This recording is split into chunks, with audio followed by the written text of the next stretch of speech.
J'aimerais vraiment vous partager ce message que j'ai reçu vraiment sur le cœur pour vous cette semaine. Dans la parole de Dieu, il y a des dizaines, voire des centaines de fois où Dieu demande aux uns et aux autres, où Jésus même demande à l'un et à l'autre de se lever. Lève-toi et marche. Prends ton lit et marche. Toi, viens, suis-moi. Bien des fois, Jésus demande à ce qu'on puisse se lever pour le servir, ce qui paraît assez logique en soi. Parce que pour suivre Jésus, il faut forcément qu'il y ait une action. Et en réfléchissant un petit peu à ça, je me suis dit, mais c'est vrai, il nous invite à nous lever, mais que se passe-t-il quand lui se lève ? Quand Dieu lui-même se lève ? Parce qu'il y a quelques textes qui nous parlent où Dieu se lève lui aussi. Il se lève personnellement. Laissez-moi vous donner quelques versets pour commencer, pour réaliser que quand Dieu se lève, il se passe quelque chose. Est-ce que vous croyez cela ? Quand Dieu se lève, il se passe quelque chose. Amen. Le psaume 68, je vais juste lire quelques versets comme ça. Dieu se lève, ses ennemis se dispersent. Waouh ! Dieu se lève, il n'a pas besoin de dire quoi que ce soit. Au moment où il se lève, boum, les ennemis s'en vont. Ça, je trouve ça extraordinaire. J'aimerais parfois juste me lever dans le trafic lyonnais et que toutes les voitures s'en aillent aussi. Hein? Boum, je me lève, boum. Et là, le champ est libre. Ésaïe 60. Voici les ténèbres couvrent la terre et l'obscurité les peuples. Mais sur toi, l'Éternel se lève et sur toi, sa gloire apparaît. Sur toi, l'Éternel se lève et sa gloire apparaît. Psaume 76. Lorsque Dieu s'est levé pour faire justice, pour sauver tous les malheureux de la terre.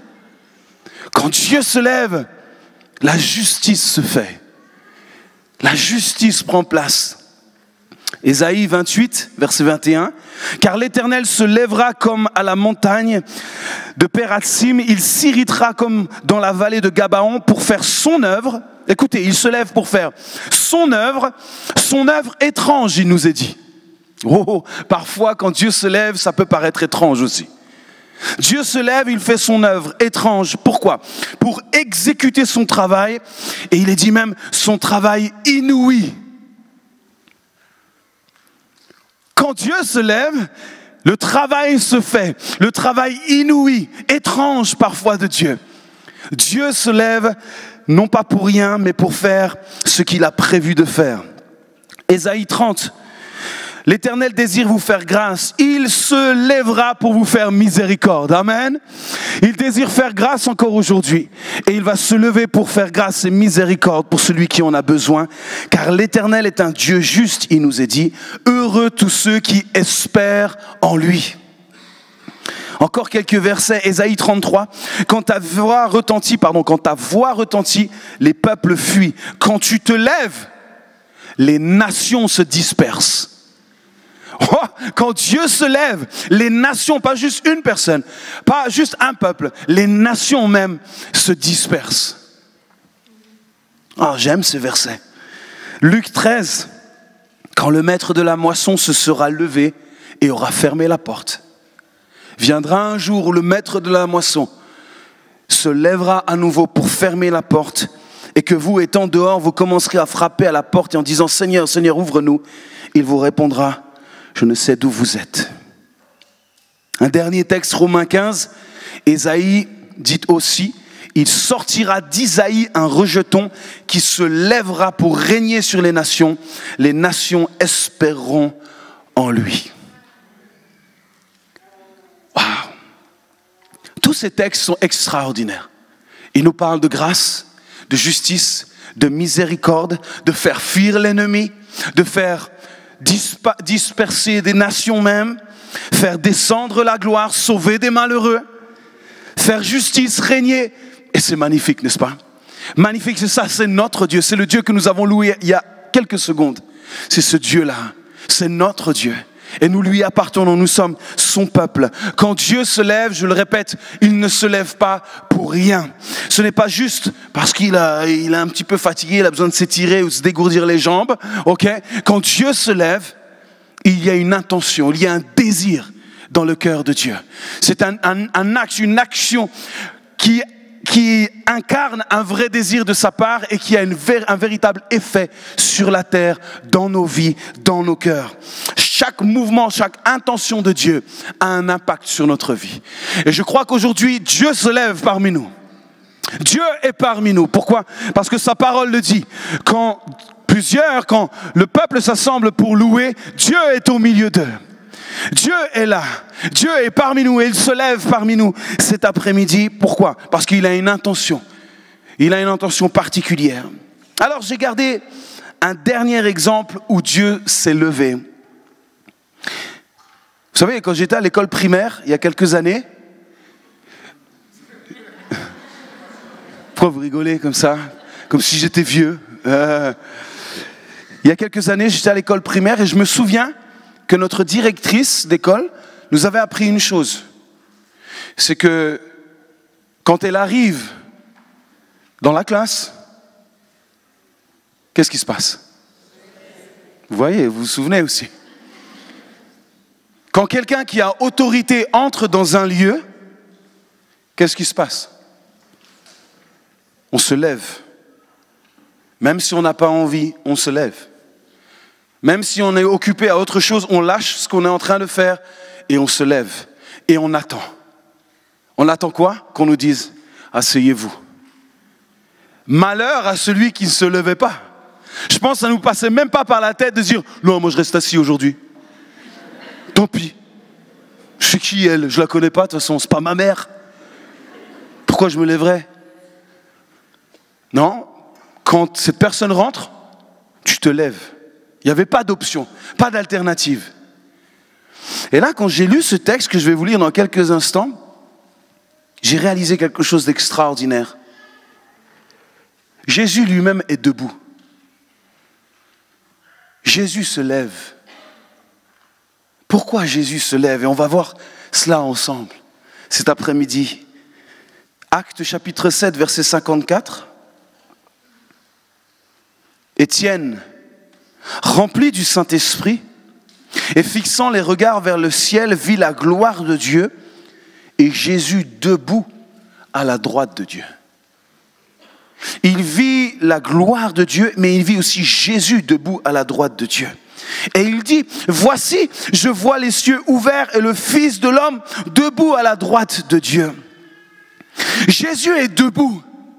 Ce n'est pas ainsi que Jésus nous est présenté. Bien des textes nous est dit que Jésus est assis à la droite du Père. Jésus est assis à la droite du Père. Il règne avec le Père, mais assis à sa droite. Mais là, il nous est dit que Jésus lui-même se lève. Étienne a cette vision. Le ciel est ouvert, il voit la gloire de Dieu et il voit Jésus debout à la droite du Père. Mais avant d'avoir cette vision, Étienne va vivre quelque chose d'intense, vivre quelque chose d'extraordinaire, va vivre quelque chose d'important. Étienne, avant de voir cette vision, va prêcher l'évangile. Il va annoncer l'évangile, il va honorer Christ en annonçant la vérité. Et tout au long de son message, jamais il ne semble être perturbé par cela. Rien ne l'arrête.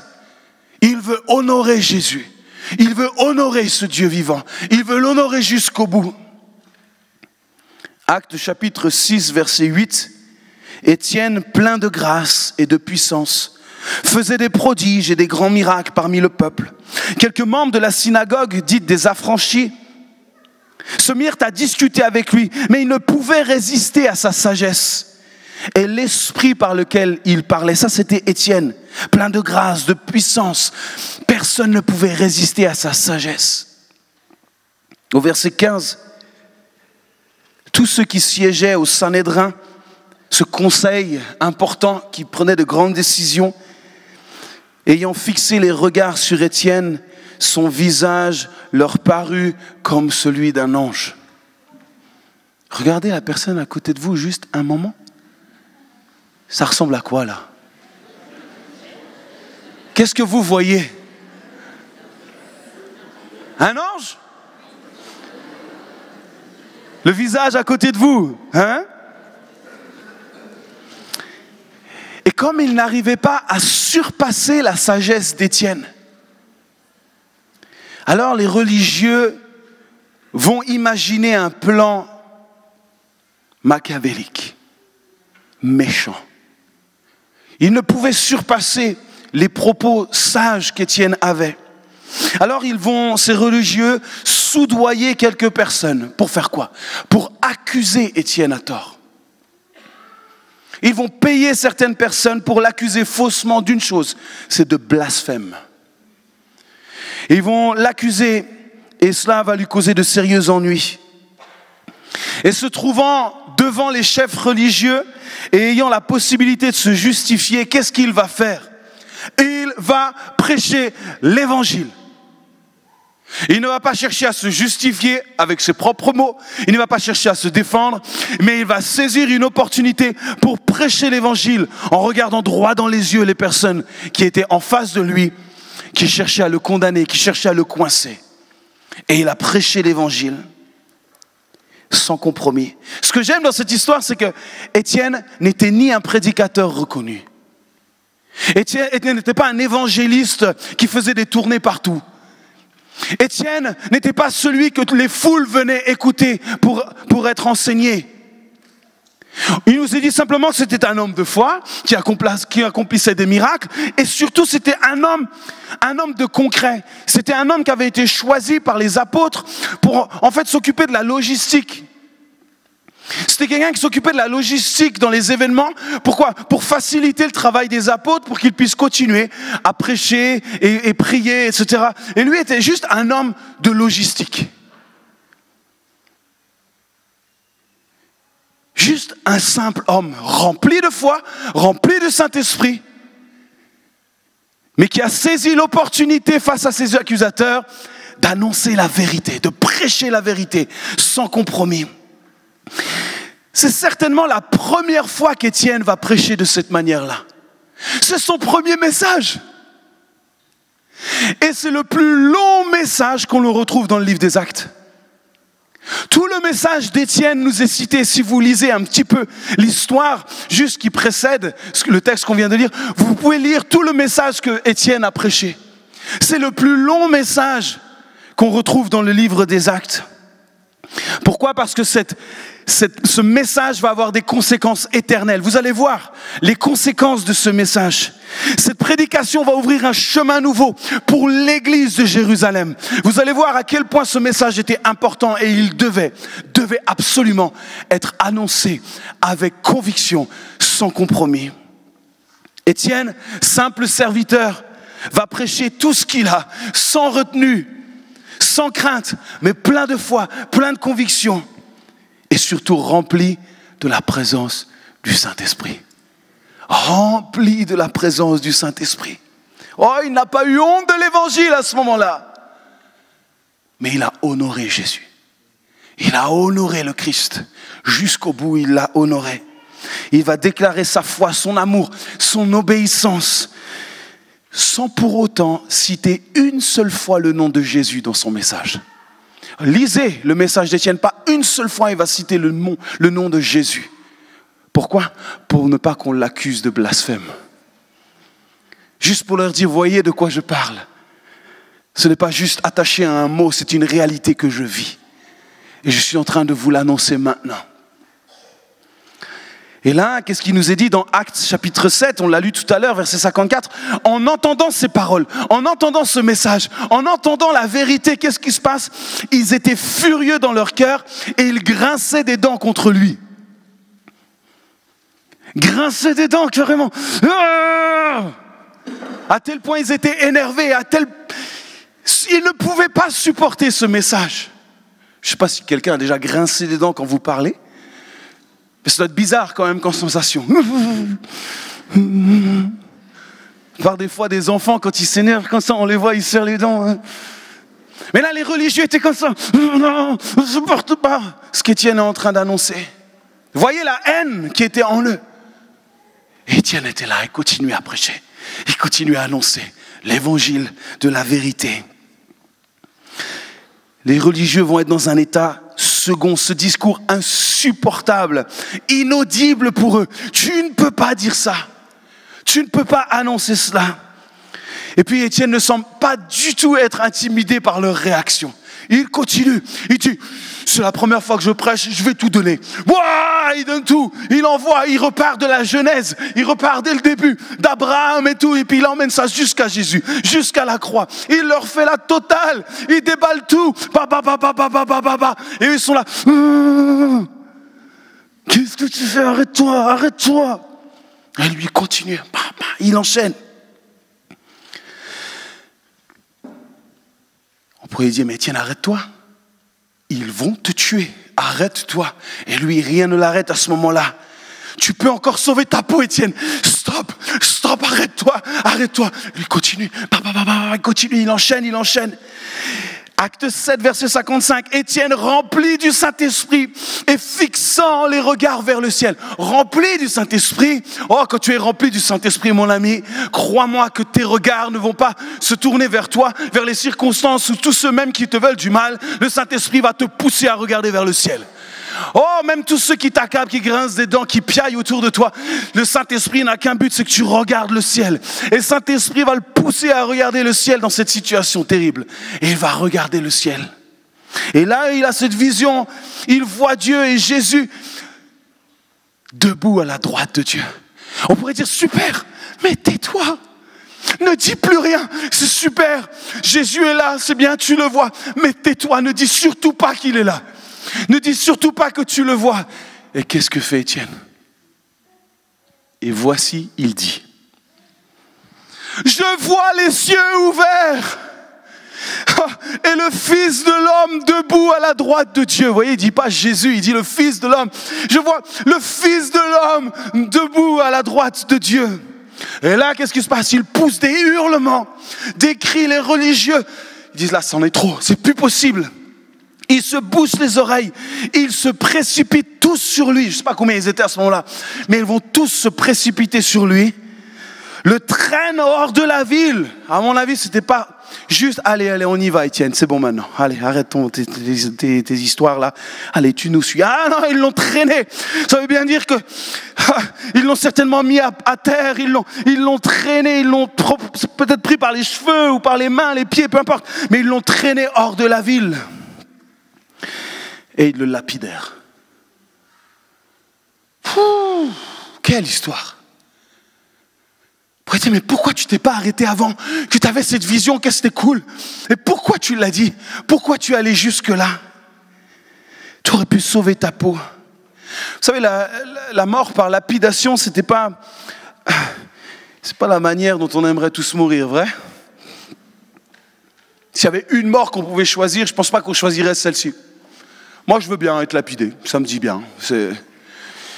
Non, la crucifixion était la forme d'exécution romaine et la lapidation était la manière des Juifs. La loi de Moïse, elle prescrivait la lapidation pour plusieurs choses. Pour le blasphème, c'est pour cela qu'ils l'ont accusé, l'idolâtrie et l'adultère. C'est pour ça que la femme adultère dans l'histoire qu'on connaît, dans les évangiles, ils voulaient la lapider, parce que c'était la loi qui en disait ainsi. Étienne a reçu cette peine de mort à cause de cette fausse accusation de blasphème. Il avait prêché que Jésus était le Messie. On l'accusait de cela. Et la lapidation, c'est important de comprendre ce contexte-là, se faisait dans un rituel strict. Il ne s'agissait pas simplement de jeter des pierres comme ça. Pas uniquement juste de lancer des cailloux et puis le gars essayait de se sauver et puis on lui lançait des cailloux. Non, il y avait tout un rituel qui était fait. La victime, tout d'abord, on l'a lu, elle était traînée hors de la ville. Pourquoi? Parce que si elle mourait dans la ville, c'était une malédiction pour la ville. Donc on le traînait, on le faisait sortir sinon la ville devenait impure. Et puis sur la place d'exécution, tout était bien prévu. On y creusait un puits d'à peu près 2 mètres de profondeur, et puis autour de ce puits, on y mettait des rochers.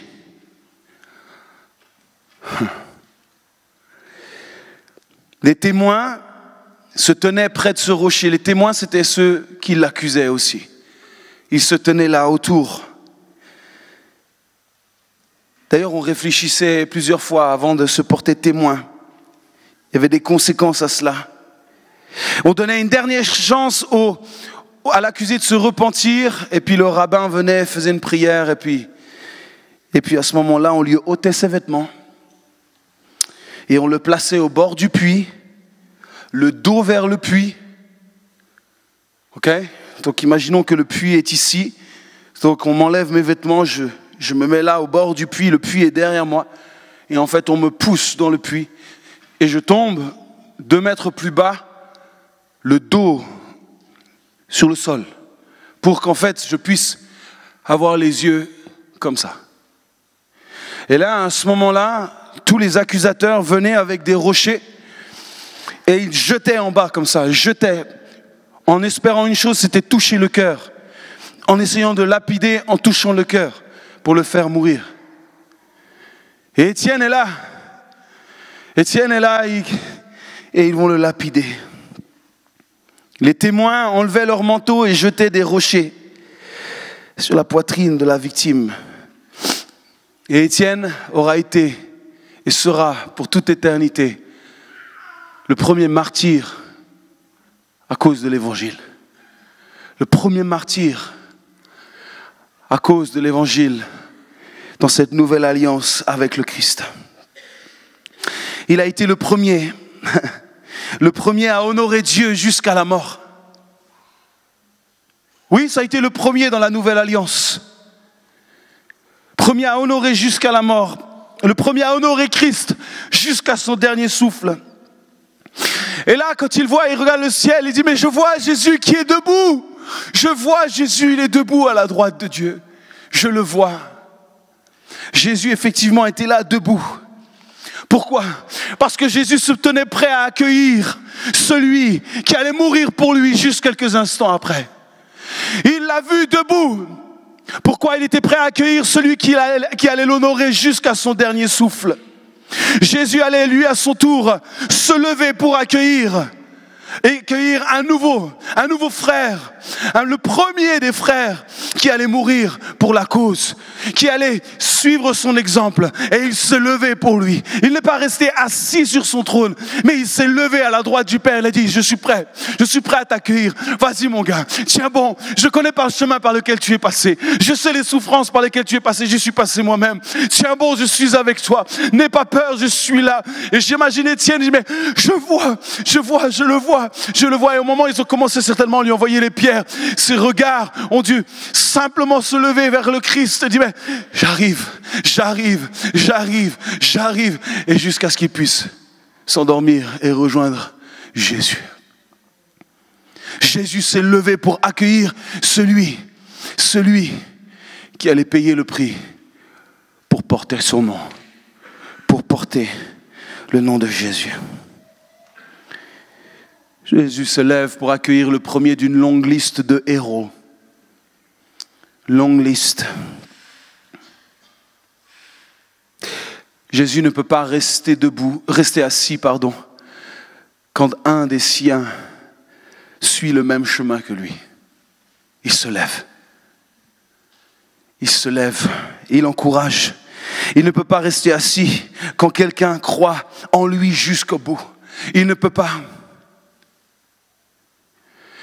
Je ne sais pas si vous avez déjà été dans une situation où vous vous retrouvez avec... vous êtes dans votre salon comme cela, et puis il y a quelqu'un que vous attendez, quelqu'un que vous n'avez pas vu depuis longtemps, quelqu'un que vous aimez particulièrement, quelqu'un que vous chérissez, quelqu'un dont vous êtes fier, quelqu'un que vous portez dans votre cœur. Et puis cette personne sonne à la porte. Qu'est-ce que vous faites en général ? Vous restez assis sur votre canapé ? Vous attendez qu'il vienne ? Non. On se précipite. On se précipite à la porte, on se lève, on va à la porte, on ouvre la porte. Oh, ça fait tellement plaisir que tu sois là. On se lève pour accueillir celui qu'on aime. De la même manière, Jésus se lève pour accueillir tous ceux qu'il aime jusqu'à la mort. Tous ceux qui sont prêts à payer le prix. Tous ceux qui sont prêts à annoncer que lui est le chemin, la vérité et la vie. Jésus se lève. Et il faut que nos vies fassent lever Jésus sur son trône. Il faut que nos vies fassent lever le roi des rois pour qu'il puisse nous accueillir à notre tour. Moi, j'ai pas envie d'arriver au ciel et que Jésus dise il est rentré lui. Non, j'ai envie qu'il m'accueille. J'ai envie qu'il soit là et dit Matt, je t'ai tellement attendu. Je t'attendais depuis tellement longtemps. Ça fait plaisir que tu sois là. Je sais, ça n'a pas toujours été facile avec l'église SOS, là, tout ça, là. C'était pas simple, je sais. Mais tu as tenu bon jusqu'au bout. Tu as persévéré. Tu as été bon, fort jusqu'au bout. Entre, viens, on va faire la fête avec tout le monde. Regarde Moïse qui t'attend, Abraham, tout ça, ils sont là. Viens boire un coup avec eux. Allez, viens. Moi, je vois ça comme ça. Je le prendrais mal si Jésus restait sur son trône, comme ça. Ouais, c'est cool. Fleur est venue. Ok, passe-lui le bonjour. Imagine. Non! Fleur, Jésus sera là debout à t'accueillir aussi. Faisons lever Jésus. Faisons en sorte que Jésus se lève. Et sache une chose, c'est quand l'épreuve viendra, quand peut-être les fausses accusations, les blasphèmes seront là. Regarde le ciel. Lève tes yeux. Regarde là-haut. Le Saint-Esprit t'y poussera. Et tu verras Jésus debout. Qui te dira, continue mon fils. Continue ma fille. Ne t'arrête pas en si bon chemin. Je suis avec toi. Je suis passé par là. Pourquoi doutes-tu? Allez, accroche-toi. Tu as encore de l'espoir. Allez, vas-y. Continue. Quelle grâce. Quelle grâce. Et puis là, laissez-moi terminer avec ça. Oh, j'aime cette histoire. Les témoins enlèvent leur manteau qu'ils déposèrent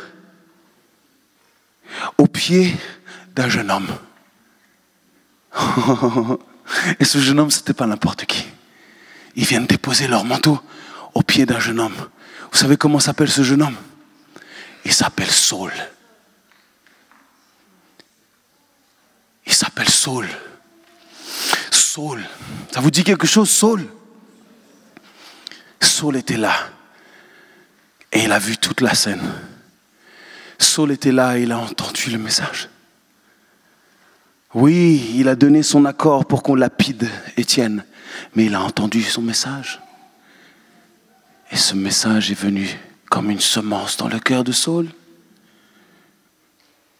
Venu semer une semence éternelle dans le cœur de cet homme qui l'a tué, qui l'a fait tuer, qui l'a persécuté jusqu'au bout, qui a donné son accord. Étienne dira comme le maître, pardonne-leur, ils ne savent pas ce qu'ils font. Oh. Comment voulez-vous qu'après des paroles comme ça, Jésus ne se lève pas pour un tel homme? Et Saul est là, il entend cela, il voit cela. Étienne a prêché à ceux qui le mettaient à mort. Il leur prêche avec amour. Et dans la liste de ces bourreaux, il y a cet homme. Son nom est Paul, qui est un véritable chasseur de chrétiens. Qui renifle le sang des chrétiens partout où il peut passer. Il apprécie voir des chrétiens être torturés, mis à mort. Il ne supporte pas les chrétiens. Mais la mort d'Étienne, le message d'Étienne a été cette semence dans le cœur de Paul. Parce que dans la mort, il y a la vie. Oh, cette semence éternelle, il l'a donnée juste avant de partir. Il l'a semée, là, dans un contexte complètement défavorable. Il l'a semée. Et quelques chapitres plus tard, Actes chapitre 9, il nous est dit que Saul, sur le chemin de Damas, à ce moment-là, va être frappé par la puissance de Dieu. Il va tomber de son cheval et il va entendre cette voix. Saul! Oui, Seigneur. Qui es-tu? Je suis qui? Je suis Jésus que tu persécutes. Ah, tu es ce Jésus, en fait, que Étienne a vu. C'est ce Jésus dont... Et là, c'est sûr qu'il a refait le film. C'est sûr qu'il s'est dit... Et d'ailleurs, il en parle dans bien des fois dans ses écrits. Dans Acte 22, il me semble, et encore dans d'autres passages où Paul cite Étienne. J'ai été celui qui a mis à mort Étienne. Je suis Jésus que tu persécutes. Le principal adversaire de la foi va devenir un des outils les plus puissants pour répandre la bonne nouvelle. Oh, tout ça pourquoi ? Parce qu'un simple logisticien rempli du Saint-Esprit a fait lever Jésus de son trône. J'aime le fait que Étienne n'était ni un prédicateur, ni évangéliste, ni prophète ou quoi que ce soit. Il était un simple logisticien rempli de foi et rempli du Saint-Esprit qui servait aux tables. Mais Jésus l'a utilisé pour que sa vie soit une semence éternelle dans le cœur de Saul qui était l'ennemi terrible du royaume. Il l'a utilisé pour que l'évangile puisse quitter Jérusalem et puisse aller bien plus loin que Jérusalem. Oh, cette histoire est fascinante, les amis. Quand Dieu se lève, ma question cet après-midi, est-ce que nous voulons que notre vie, nos choix, le message que nous prêchons, la vie que nous vivons fasse lever Jésus? Peut-être tu te dis, mais effectivement, moi je suis pas prédicateur, mais ça veut dire que moi aussi je peux faire quelque chose. Moi aussi je peux être utile dans le royaume de Dieu. Moi aussi j'ai le droit à ce que Jésus se lève pour moi. Oui, mon ami, il n'attend qu'une chose. Ce que tu commences à y croire que c'est possible pour toi. Que ta vie peut faire la différence dans la vie des autres. Que ce que tu dis peut faire la différence dans la vie de ceux qui sont autour de toi. Que la manière dont tu vis chaque jour peut avoir un impact sur ceux qui sont autour de toi.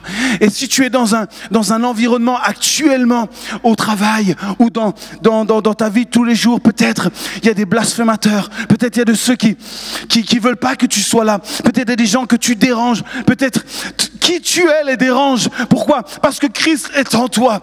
Oh mon ami, garde le cap, lève les yeux, tu es rempli du Saint-Esprit, tu n'as rien à craindre. Jésus se lève et il te dit, continue, je suis avec toi, ne t'arrête pas, tiens bon, reste fidèle. Honore-moi jusqu'au bout et je t'honorerai moi aussi. Continue ton chemin. Mes amis, cet après-midi, je voulais simplement vous encourager avec cela. Faisons lever Jésus. Comment ? Comme Étienne.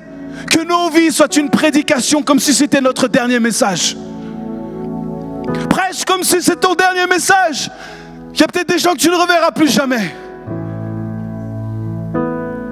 Prêche comme si c'était le dernier. Vis comme si c'était ton dernier jour à vivre. Vis à fond. Vis à fond ta vie. Rachète le temps, comme le dit l'apôtre Paul. Rachète le temps. Lui, il a dû se dire, purée. Pourquoi je me suis donné à Jésus si tard ? Oh, à mon avis, lui, il a dû essayer de racheter le temps. Et il l'a fait, il l'a racheté le temps. Vis comme si c'était le dernier jour. Aime comme si c'était la dernière fois que tu pouvais aimer. Aime ton prochain, aime ton voisin. Aime la mamie qui est sur ton palier depuis des années que tu vois. Aime-la comme si c'était la dernière fois que tu allais la voir. Aime ton collègue comme si ce soir, peut-être, il allait s'endormir pour l'éternité. Seigneur,